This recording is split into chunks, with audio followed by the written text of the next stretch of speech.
말씀은 신약성경 에베소서 4장입니다. 신약성경 에베소서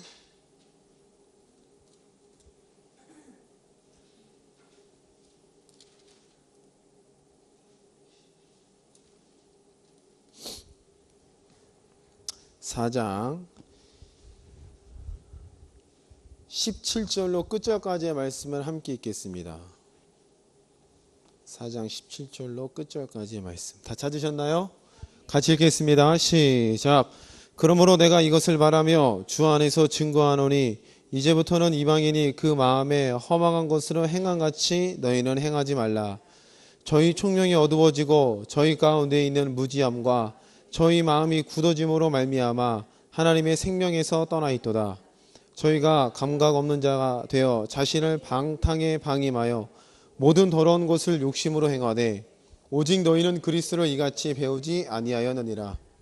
진리가 예수 안에 있는 것 같이 너희가 과연 그에게서 듣고 또한 그 안에서 가르침을 받았을진데 너희는 유혹의 욕심을 따라 썩어져가는 구습을 쫓는 옛사람을 벗어버리고 오직 심령으로 새롭게 되어 하나님을 따라 의와 진리의 거룩함으로 지으심을 받은 새 사람을 입으라. 그런즉 거짓을 버리고 각각 그 이웃으로 더불어 참된 것을 말하라. 이는 우리가 서로 지체가 됨이니라. 분을 내어도 죄를 짓지 말며 해가 지도록 분을 붓지 말고 마귀로 틈을 타지 못하게 하라. 도둑질하는 자는 다시 도둑질하지 말고 돌이켜 빈궁한 자에게 구제할 것이 있기 위하여 제 손으로 수고하여 선한 일을 하라. 무릇 더러운 말은 너희 입 밖에도 내지 말고 오직 덕을 세우는 데 소용되는 대로 선한 말을 하여 듣는 자들에게 은혜를 끼치게 하라. 하나님의 성령을 근심하게 하지 말라. 그 안에서 너희가 구속의 날까지 인치심을 받았느니라. 너희는 모든 악독과 노함과 분냉과 떠드는 것과 회방하는 것을 모든 악의와 함께 버리고 서로 인자하게 하며 불쌍히 여기며 서로 용서하기를 하나님이 그리스도 안에서 너희를 용서하신과 같이 하라. 아멘. 이 시간에는 에베소서 4장의 말씀을 통해 함께 은혜를 나누고자 합니다. 오늘 사도 바울은 에베소 공동체에게 권면을 하죠. 17절 말씀에 이제부터는 이방인이 그 마음에 허망한 것으로 행함같이 너희는 행하지 말라. 그럼 이방인이라는 것은 복음이 없는 사람들이겠죠. 복음이 없는 사람들은 영적으로 봤을 때는 다른 신이 와 있죠. 그 신을 골로새서 말씀해 보니까 탐심은 곧 우상숭배라. 욕심으로 점철되어 있어서 인생을 살아가는 인생이 바로 복음이 없는 사람, 하나님 없이 살아가는 사람들이 바로 이방인. 사도 바울은 그렇게 규정하고 있습니다. 그런데 너희라고 또 되어 있죠. 너희는 이방인처럼 하지 말라고 했으니까 이와는 뭔가 다르다는 거예요. 그럼 이 부분은 어떻게 채워질까요?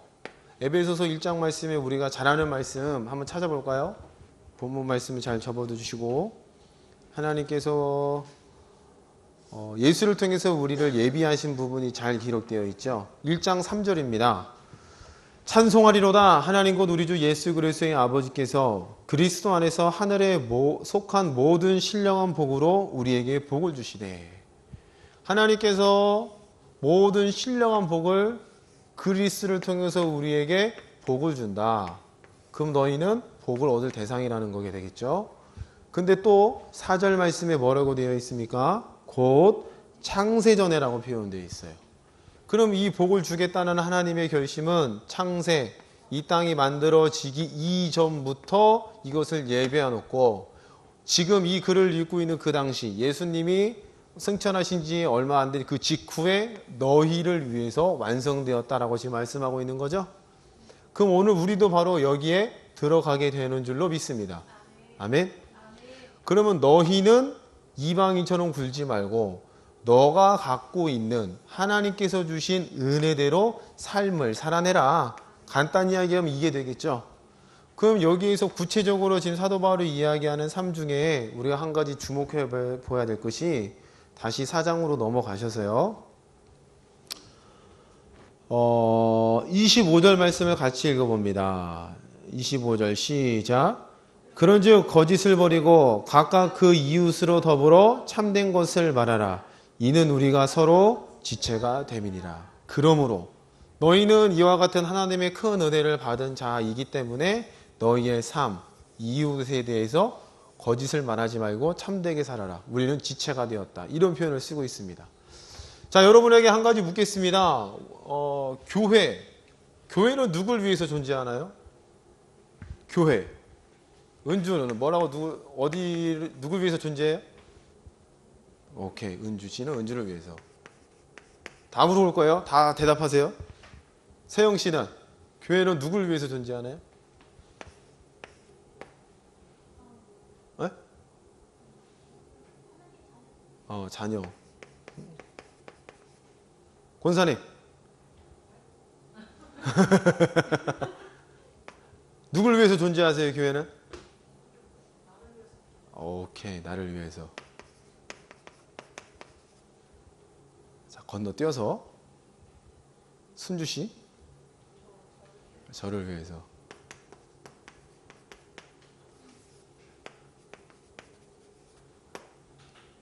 저 뒤로 가볼까요, 이제? 이민숙 권사님. 구원받은 백성을 위해서. 대답이 크게 이렇게 벗어나진 않네요. 그렇죠? 권사님 안 시켜주면 서운하시겠죠? 권사님. 교회는 누굴 위해서 존재해요? 성도를 위해서. 다른 의견 있으신 분? 다 동의하세요? 오케이, 좋습니다. 교회는 나를 위해서. 그럼 성도잖아, 다. 그쵸? 하나님의 자녀. 그럼 답은 다 똑같네요. 그 범위가 조금 넓다 적다 뿐이지. 자, 오늘 우리가 이걸 통해서 한 가지 깊이 생각해야 될 게 뭐냐면은 초대교회를 한번 생각해 봅시다. 초대교회에 교회라고 쓰인 단어가 에클레시아래요. 에클레시아. 이게 다 까먹었어요. 클, 알파, 데타. 아무튼 뭐 그래요. 다 까먹었어요. 스펠링 기억이 안 나냐? 그 헬라어인데. 에클레시아는 원어적 뜻이 이런 뜻이 있어요. 바깥으로 불러냄을 받은 자들의 모임이라는 뜻이 있어요. 바깥으로 불러내었다. 끄집어냈다는 거죠. 근데 이게 예수님 당시에 그 로마라는 국가가 지배하고 있었죠. 이 단어를 로마라는 국가에서도 사용했어요. 쟤네들은 에클레시아다 이렇게 했었어요. 그러니까 예수를 추종하고 따르는 무리들을 향해서 에클레시아다. 그럼 에클레시아는 어떤 이렇게 외형적으로 규정될 수 있는 것들이 없죠. 어떤 건물, 어떤 이론 그런 게 아니잖아요. 저 예수 믿는 사람들의 무리라고 통틀어서 사용되던 단어가 바로 에클레시아예요. 감 잡히세요? 우리는 교회 하면은 건물도 있고 제도 있고 조직도 있고 떠오르잖아요. 근데 그 당시는 그게 없었어요. 그냥 예수를 쫓는 무리들만 있었어요. 그리고 그 사람들의 덩어리. 저 사람들 보니까 가난한 사람들에게 뭔가를 나눠주고, 저 사람 보니까 예수가 부활했다고 증거하고 다니고, 저 사람들 보니까 두드려 맞아도 예수가 맞다고 얘기하는 사람들의 모인 공동체를 바로 에클레시아라고 얘기한 거예요. 무슨 말씀인지 이해되세요? 요게 그 하나의 이런 표현에 적절한지 모르겠지만 하나의 운동처럼 보여졌다는 거죠. 사회에서 봤을 때. 복음을 모르는 사람들. 여러분 운동이라는 단어 많이 들어보셨나요? 헬스 이런 운동 말고 사회 운동 이런 거. 뭐가 있죠? 뭐 데모도 있었겠죠. 민주화 운동, 그쵸? 민주화 운동이라는 것은 그 당시에 많은 사람들이 움직였던 걸 통틀어서 운동이라는 표현을 쓰죠. 아까 오전에도 말씀드렸지만 내년에는 종교개혁 500년이 되는 주간이에요. 종교개혁도 운동이라는 단어를 썼어요. 무슨 말씀인지 감 잡히시나요? 그러니까 뭔가 교회라고 이야기했을 때는 제도화되고 규모화되고 조직되고 이런 걸 뜻하기 이전에 그 사랑의 행위를 하는 사람들의 덩어리를 교회라고 불렀던 거예요. 그러니까 오늘날 우리가 생각하고 있는 교회의 개념과 전혀 다르다는 겁니다. 근데 이게 처음에는 이런 식으로 있었죠. 뭔가 이게 제도화되지 않고 교단도 없고 하다 보니까 어떤 사람들은 율법주의적 배경을 가지고 따르는 사람들이 있었어요. 그게 성경에도 나오잖아요. 사도 바울로 하여금 할례를 안 하니까 할례를 주장하는 사람들이 사도 바울을 집요하게 쫓아다니잖아요. 갈라디아에서 나오고 뭐 사도행전에도 나오고. 그 사람들이 예수를 믿는다고 하지만 율법을 배경으로 깔고 이야기했던 사람들. 그리고 어떤 사람들은 헬라적인 분위기를 가지고 온 사람들이 또 있죠. 전혀 율법에 대한 배경이 없이 로마의 공동체라든지 아니면 고린도 교회. 거기는 고린도 교회는 특히나 항구 도시여서 더 복잡했잖아요. 돈도 많고 뭐 성적으로 문화적으로도 굉장히 문란한데 그때의 공동체가 세워졌어요. 근데 그럼에도 불구하고 이걸 통틀어서 하나의 복음을 쫓는 사람들의 큰 덩어리라고 봤다는 거예요. 죄다. 근데 이게 시간이 흘러서 로마 콘스탄티노플이 기독교를 공인해버려요. 아, 이제 우리는 나라의 종교로 기독교를 삼겠다. 그리고 황제도 개종해버려요. 크리스찬으로. 이때 굉장히 큰 사건이에요. 우리가 여러분 이렇게 무심히 이렇게 듣고 계시지만 그 당시에는 엄청난 큰 사건이에요. 이것을 바탕으로 해서 교회가 제도화되기 시작하고 조직화되기 시작합니다. 그러면 그 이전에 있었던 이 교회라는 공동체 나눔이 있고 복음 증거가 있고 갖가지 역사들이 있고 이런 것들의 유익들을 제도화되면서 만든 게 뭐냐? 하나의 예배의 형식들. 오늘도 우리 예배를 드렸어요. 뭐 임례성에서 쭉쭉쭉 나갔죠. 봉헌도 있고 기도도 있고. 그런 제도화의 틀을 마련된 게 바로 이때부터예요. 콘스탄티노플 이로부터. 그리고 이전에는 성찬식을 해도 그때 성도들은 무덤에 대한 것들이 크게 거부감이 없었죠. 왜냐? 예수님께서 곧 오실 거라는 믿음이 있었기 때문에. 그리고 믿음 있는 사람들 그 주변 장소에 때로는 무덤 앞에서라든지 모여서 함께 성찬을 나누며 복음을 기억하고 하나님 나라를 기억하자는 의미에서 성찬식을 자유롭게 행했어요. 근데 이게 제도화되면서 교회로 들어오면서 어떻게 돼요? 어떤 사제에 의해서 제도화되고 그리고 일반 성도들은 근접할 수 없는 그리고 또 라틴어라는 걸로 성경이 번역돼서 그 일반 평민들은 성경을 접할 수도 없었어요. 이해가 되시나요? 도대체 뭔 얘기하려나 이렇게 크게 벌리는지 잘 따라오셔야 돼요. 그럼 여기서 말씀하고 있는 그 당시에 사용하고 있었던 이 교회의 개념과 이때 제도화되었던 교회의 개념과 이름은 똑같은데 안의 내용물은 완벽히 바뀌었다는 거예요. 감 잡히시나요? 여기서 기독교인이 되려면 한 가지였어요. 난 예수를 믿소라는 고백 가운데 있으면 세례를 베풀고 공동체로 받아들였어요. 근데 여기서 이제 교회 멤버로 받아들이려면 오늘날식으로 따져보면 새신자가 오면 어떻게 해요? 그렇죠. 예수 믿고 뭐 세례도 다 줘요. 근데 대개는 세례의 교육이 들어가죠. 초신자반이 있죠. 그다음에 중급자반이 있죠. 이런 과정들을 거쳐요. 그리고 나서 우리의 멤버가 된다. 이런 것들이 있어요. 큰 교회 같은 경우는 4주 이상 이 교육에 참여하지 않으면은 입교하지 않고 그냥 예배 참석자로서만 여겨주는 것들도 많아요. 그걸 뭘 뜻하느냐? 뭔가 제도화돼서 데서 들어왔을 때부터 여기랑은 명백한 차이를 보이고 있다는 겁니다. 제가 여러분에게 아까 서두에 물었어요. 교회가 누굴 위해서 존재하는가? 교회는 누굴 위해서 존재할까요? 예수 믿는 사람들?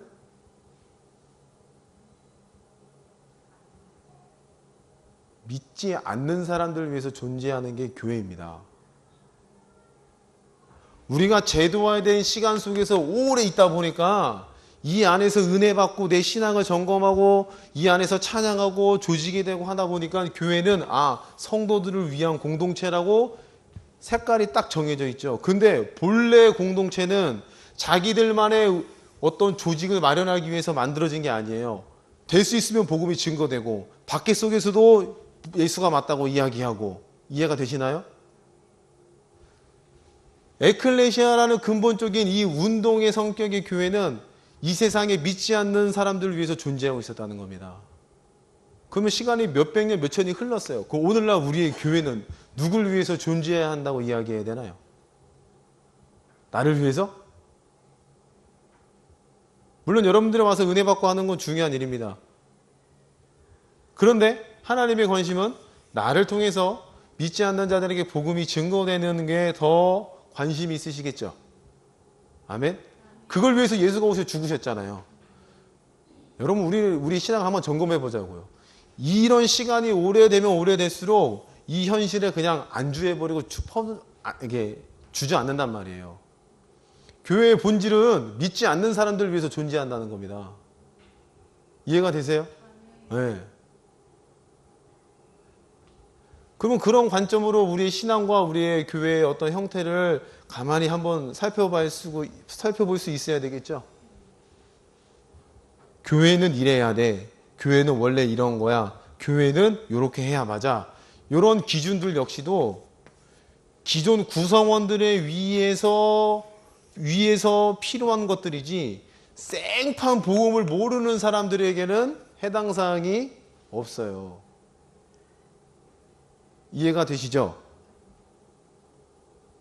우리 하나로교회가 교회에 대한 초점을 좀 제대로 맞췄으면 좋겠습니다. 여러분들이 성전이고 우리가 성전 건축을 하러 나간다 그러잖아요. 그럼 결국 이 교회의 목적은 뭐예요?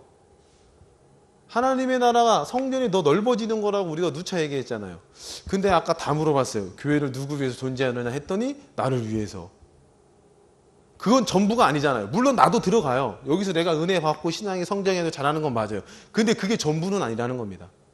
거기에 포함되어 있는 일부지 큰 그림은 비신자들, 믿지 않는 자들, 믿다가 낙심된 자들, 그들을 생명을 일깨우고 믿음을 일깨우는 데 우리 교회가 존재하고 있다는 겁니다. 아멘. 여러분들이 여기 오셔서 목적을 잘 알고 오셔야 돼요. 그냥 교회 말씀 들으러 온다. 물론 맞죠. 근데 그 말씀을 듣고 우리가 하자는 게 뭐예요? 말씀대로 살아내자는 거 아니겠습니까? 할렐루야. 그리고 살아내서 치유의 말씀도 이루어내고 부유의 말씀도 이루어내고 시험의 말씀도 이루어내는 거 거기서 끝내자는 게 아니잖아요. 그걸 가지고 와 보라. 할렐루야. 내가 이루어낸 불을 봐라. 맞다. 내가 이루어낸 말씀을 봐라. 맞다. 여러분의 살만큼 강력한 간증이 없다니까요. 그들에게 성경을 66권 피면서 일일이 가르칠 수가 있겠어요? 없잖아요. 여러분들이 읽히는 그리스도의 편지와 향기가 돼야 맞다는 겁니다. 그럼 결국 교회는 누굴 위해서 존재하는 거예요? 그렇죠. 그냥 우리가 멤버가 오랜 이 시간에 여기 앉아있다 보니까 우리를 위해서 존재하는 것처럼 보이지만 그렇지 않다는 겁니다. 복음을 모르는 자들, 믿다가 낙심된 자들, 성전의 건축이 안 된 그들을 위해서 우리가 지금 여기에 십자가 꽂고 꿋꿋이 서 있다는 거예요.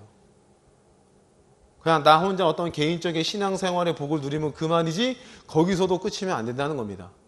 그것을 뛰어넘어서 내가 이뤄낸 복과 이런 무수히 많은 증거들, 내 증거들을 보고 와서 보시오. 수가성 여행이 그랬잖아요. 내면의 문제가 해결되니까 많은 사람들에게 와서 자신을 오픈시키고 들어오라고 하잖아요. 와 보라. 그럼 그 사람들 대답도 참 가관이죠. 뭐라고 대답해요? 너를 통해서 알았으나 이제는 내가 직접 봐서 안다. 아멘. 근데 또 그 사장의 말씀에 뭐가 연결되어 있어요? 예배하는 때가 오리니 곧 신령과 진정으로 예배할 때가 오리라. 어떤 장소가 제도가 아니잖아요. 오늘 저와 여러분들이 우리 교회에 어떤 초점을 좀 명쾌하게 맞추내기를 부탁을 드립니다. 우리 어떤 멤버만을 위한 교회가 아니에요. 그럼 하나의 어떤 동아리 수준에 불과하겠죠. 그게 아니라 여기서 우리 신앙을 점검하고 은혜를 받고 갈고 닦아서 어디로 가야 돼요? 그렇죠. 믿지 않는 자들에게 돌아오는 잠깐 타는 택시 아저씨에게 복음을 증거하고 아멘. 이런 과정들이 우리 삶 가운데 있어야 된다는 겁니다. 근데 우리 의식의 주변에는 지금 잠깐 이야기 나눠봤지만 다 하나님의 자녀를 위해서 교회가 존재합니다. 나를 위해서 교회가 존재합니다. 이 이상은 없어요. 이것도 중요한 겁니다. 나를 위해서 공동체가 있는 것도 중요해요. 근데 교회의 본래적인 목적, 생명을 증거해내고 믿지 않는 사람들에게 복음을 증거해내는 것, 결국 비신자를 위해서 교회가 지금도 세워져야 되는 거고 있어야 되는 목적이 된다는 거죠. 그걸 알고 여러분들이 이 예배당에 오셔서 여기서 신앙생활을 하시고 말씀 들으시고 말씀대로 이뤄내기를 축복합니다. 그거 없이 부요의 말씀만, 그럼 내 욕심밖에 안 돼요. 아까 뭐라 그랬어요? 이방인의 구습을 벗어나자면서요. 그럼 이런 목적을 싹 잃어버리고 부요를 이뤄내겠다는 것은 예수 믿고 안 믿고의 차이만 있지 내 마음 가운데도 뭐가 들어차 있다는 거예요. 이방인의 구습을 쫓는 게 아직도 여전히 있다는 겁니다. 아멘. 오늘 에베소서 4장 말씀에 17절 말씀을 다시 봅니다. 그러므로 내가 이것을 말하며 주 안에서 증거하노니 이제부터는 이방인의 그 마음에 허망한 것으로 행한 같이 너희는 행하지 말라. 그럼 이방인으로 행하는 허망한 마음이 지금 있다는 거예요. 어떻게 해요? 본래적인 목적을 잃어버릴 때. 에베소서는요, 교회론에 대한 책입니다. 교회론. 교회가 어떻게 되는지, 교회 구성원이 어떻게 되어야 되는지. 지금 사도 바울이 이야기를 할 때는 그 복음의 정수를 깨달은 사도 바울이 너희가 복음을 깨달았느냐? 그러면 너희의 삶을 통해서 이 그리스도가 증거되기를 원한다. 아멘. 제도권으로 머무르지 않고 그 신앙생활, 운동처럼 그 복음을 가지고 살아내는 각자의 삶들을 통해서 계속해서 복음이 증거되는 거예요. 이런 삶에서 너는 벗어나지 말라는 겁니다. 범면하고 있다는 거죠. 깨달아지세요? 그리고 나서 25절 말씀에 그런즉 거짓을 버리고 각각 그 이웃으로 더불어 참된 것을 말하라. 이는 우리가 서로 지체가 됩니다. 그럼 여기서 이웃을 이야기할 때 그 이웃은 누가 되겠어요? 교회 안에 구성원들? 삶에 돌아가 있는 내 주변의 이웃들이라는 겁니다. 거기서 거짓말하지 말라는 거예요. 도덕과 윤리와 이런 법칙에 의해서 그런 정도의 수준이 아니라 네 복음이 증거되기 위해서 거짓을 하지 말라는 겁니다. 우리가 가장 실망스러운 게 그거잖아요. 교회에서 매스컴에서 떠드는 게 교회가 요즘은 또 목사님들이 또 다 이상해졌어요. 그렇죠? 저도 그때 되면 제 스스로 내려오려고요. 여러분 보다가 이상한 거 있으면 얘기해 주세요. 저도 사표수 갚아버리게. 목사님 왜 이러세요? 그러나? 그렇게 얘기할 수 있는 용기가 있으셔야 됩니다. 아멘? 네, 제가 이 주님으로 부탁을 드립니다. 그때 되면 다 같이 그만두자고요. 제가 먼저 주님 나라 가실 테니 다 따라오세요. 요즘은 그런 사건들을 통해서 자꾸 복음이 가로막혀요. 교회 니들과 똑같지 않냐? 근데 이 당시에는 물론 왜 없겠어요? 있었겠죠. 그런데 이 운동이란 성격, 그 복음을 가지고 살아내는 사람들이 월등히 많았다는 겁니다. 이해가 되시죠? 오늘 우리가 교회의 본질적인 목적은 바로 비신자들, 우리가 받은 은혜를 통해서 복음이 증거돼야 하는 그 사람들을 위해서 우리 교회가 지금 존재하고 있다는 거예요. 이걸 좀 명쾌하게 이해하시고 정리하셔서 신앙생활을 해 나가시길 바라요. 그럼 우리가 누군가의 생판 모르는 사람이 왔어요. 또 교회는 또 교회만의 정서가 있단 말입니다. 여러분 아시죠? 저도 어머니 뱃속부터 신앙생활을 한 사람이기 때문에 교회의 분위기를 잘 알아요. 이게 말로 표현을 못해서 그러지 그냥 감으로 알아요. 이렇게 형성되어 있는 그룹들도 있을 뿐만 아니라 그 안에서 알력 다툼도 있고 여러 가지 일들이 교회 조직 안에서 막 벌어져요.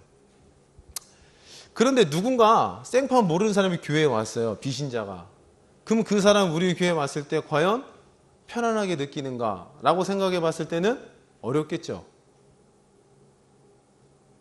뭔 말인지 이해되시나요? 여러분들이 다른 교회 가면 이상하시죠? 그것도 참 견디기 힘들어요. 그래서 교회 옮기는 걸 주저주저 해요. 대개는 오랜 동안 신앙. 왜? 아는 사람도 없고 내 친한 사람도 없고. 근데 하물며 기독교에 대한 배경이 없는 사람이 교회에 딱 왔어요. 왔는데 너무 찬바람 쌩쌩 불거나, 그렇죠? 이해가 되시나요? 제가 왜 이런 말씀을 드리냐면 우리가 교회의 본질적인 이유와 존재하는 목적을 놓칠 때에 우리는 우리만의 색깔을 유지하기 위해서 우리만의 제도를 유지하기 위한 것으로 점점점 바뀌고 있다는 거예요. 그럼 복음은 증거될 수가 없다는 겁니다. 어느 누가 와도 편안하게 느낄 수 있는 분위기가 마련되어야 할 줄로 믿습니다. 이해가 되세요?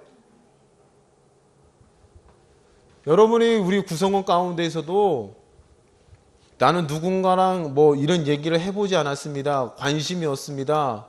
이게 여러분들의 자랑이 돼서는 안 된다는 겁니다. 감 잡히세요? 나는 저 무리들과 이야기를 해본 적도 없어요. 만나본 적도 없어요. 별로 관심이 없어요. 이렇게 생각하는 게 여러분들의 어떤 신앙의 자랑거리가 되어서는 안 돼요. 다 함께 녹아져 가야 된다는 거예요. 할렐루야. 안부도 묻고 세세하게 뭐 간섭하라는 뜻이 아니라 사랑과 관심을 갖고 애정 어린 것으로 물어볼 수는 있잖아요. 근데 그런 관심조차도 갖지 않고 돌아보지 않고 딱 선을 긋고 이래버리면 여기서 비신자들이 모르겠어요, 이거를? 사회밥 먹은 사람 눈치가 더 빠르잖아요. 그쵸? 아, 여기 내가 낄 구석이 아니구나. 그러면은 시간이 흐르면 자연스럽게 뭐가 돼요? 도태가 돼요. 그러면 그들로 하여금 우리 안에 들어와라? 이건 무리한 요구가 되지 않겠습니까? 그들이 와서 편안하게 느낄 수 있는 분위기를 우리가 만들어줘야 된다는 거죠. 그럼 이것은 왜 이런 현상들이 나타나는가? 그 근본적인 문제는 교회의 본질과 목적에 대해서 우리가 심각하게 너무 편향되게 생각하고 있지는 않은가를 한번 점검해 볼 문제라는 겁니다. 아시겠어요? 우리 하나님 교회는 비신자들을 위해서 존재하는 교회입니다. 맞나요? 여러분들은 다 필요 없다 그런 뜻이 아니에요. 잘 이해하셔야 돼요. 여러분들이 있어야 복음이 증거되고 여러분들의 말씀들이 이루어야 생명이 증거됩니다. 할렐루야. 그런데 우리 제도만을 위해서만 교회가 진행되다 보면은 비신자들을 혹이나 낙심돼서 가까스럽게 온 사람들도 벽을 느끼고 달아난다는 거예요. 우리가 그런 누를 범하지 말자고 지금 이 말씀을 드리는 겁니다. 오늘 사도 바울이 그런즉 거짓을 버리고 각각 그 이웃으로 더불어 참된 것을 말하라. 이는 우리가 서로 지체가 됨이니라. 이 한마디 속에 그냥 단순히 거짓말하지 말고 정직하게 살자 이 정도의 뜻으로 이야기해 놓은 것 같지가 않아요. 너희가 그렇게 큰 은혜를 받은 존재냐? 그러면 우리를 통해서 복음이 증거돼야 되는데 너의 한마디, 너의 삶, 이방적인 것을 다 버리고 깨끗하게 살아가는 그 삶들을 통해서 복음이 선포될 거다. 할렐루야. 우리도 마지막 때가 될수록 더욱더 그렇게 살아야 되잖아요. 다른 교회가 다 그렇게 돼도 우리는 좀 참된 것으로 붙들고 살아야 되잖아요. 아멘? 지금 그것 때문에 여기 오신 거 아니겠어요? 그러면 그렇게 증거될 수 있는 삶들을 우리의 삶으로 좀 만들어내자는 겁니다. 아멘. 태초부터 예비하신 그 복들 여러분들에게 주셨잖아요. 깨닫잖아요. 말씀을 들으면 들을수록 내가 누려야 될 복이 얼마나 크고 놀라운지 아시잖아요. 천국의 서기관 됐다고 말씀하시잖아요. 예수님께서는. 너희는 옛것도 새것도 꺼내어 쓸 수 있는 천국의 서기관 되었다. 할렐루야. 너희는 모습은 부족하지만 내가 솔로몬에게 지혜를 준 것처럼 너희한테도 모든 걸 다 쏟아 부어주겠다. 할렐루야.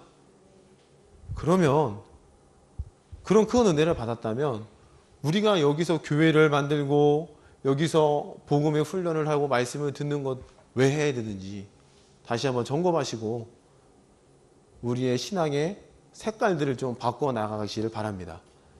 아멘.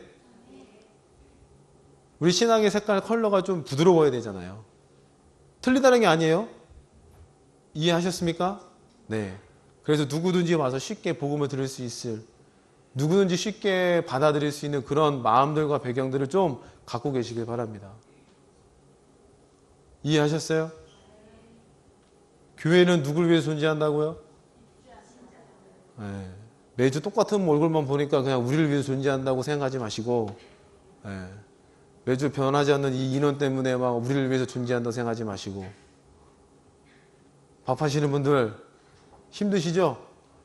우리 멤버들을 위해서만 밥한다 하지 마시고, 어느 누가 와도 그래, 한 사람이어도 나의 맛있는 밥을 먹고 이 교회 남을 수만 있다면 나는 최선을 다해서 밥을 하고 말 거야. 할렐루야. 이런 고백을 가지고 설거지도 하시고 반찬도 만드시고 하셔야 되는 거 아니겠어요? 아멘. 힘내시고 우리 교회의 존재 유복절을 바로 잘 아셔서 우리 본질은 바뀌지가 않잖아요. 생명의 말씀은. 이것을 담아내는 그릇은 얼마든지 바뀔 수 있다고 저는 믿습니다. 아멘. 우리의 본질, 그 그리스도 보화된 것은 절대로 바뀔 수가 없어요. 그런데 이것을 담아내는 그릇은 어떤 것으로도 다 담아낼 수 있다고 봐요. 플라스틱도 되고요, 뚝배기도 되고요, 스덴도 되고요, 본차이나 비싸다면서요 그거. 그래요. 상황에 따라서 바뀔 수가 있어요. 근데 많은 사람들 앞에 편안히 내어줄 수 있는, 드릴 수 있는 그런 그릇이 되자는 게 오늘 사도 바울이 말씀하고 있는 내용인 줄로 믿습니다.